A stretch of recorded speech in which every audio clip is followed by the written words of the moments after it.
श्रोता बंधु आसंतु शुणिबा सुंदर कविताटीए। कवितार शीर्षक भालेंटाइनिया रोग। डाक्तर पाखकु जाइकी सोनिया कहला, सार खियापिया मोर सब ठीक ठाक, मते हप्ताहे हब हग हो नहीं कहीं। डाक्तर कहले सनी जाने कि तुम ये सप्ताहटा चली भालेंटाइन। एटा भालेंटाइनिया रोग। एटा भालेंटाइनिया रोग। तेमे जी सब रोज डे रे गोलाप देच किछि खाओ कि न खाओ, तुम समस्त की हग डे रे निश्चय हग हब। तुम समस्त की हग डे रे निश्चय हग हब। रोज प्रपोज चॉकलेट टेडी प्रमिज हग किस एसबू बटिका लिखि देउछि।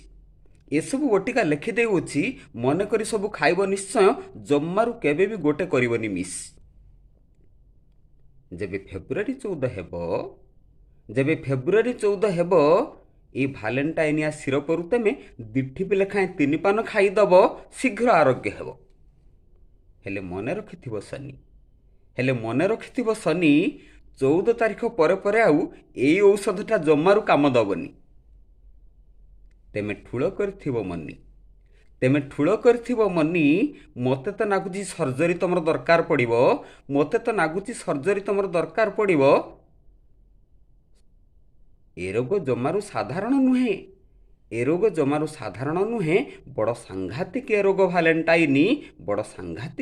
भालेंटाइन। धन्यवाद।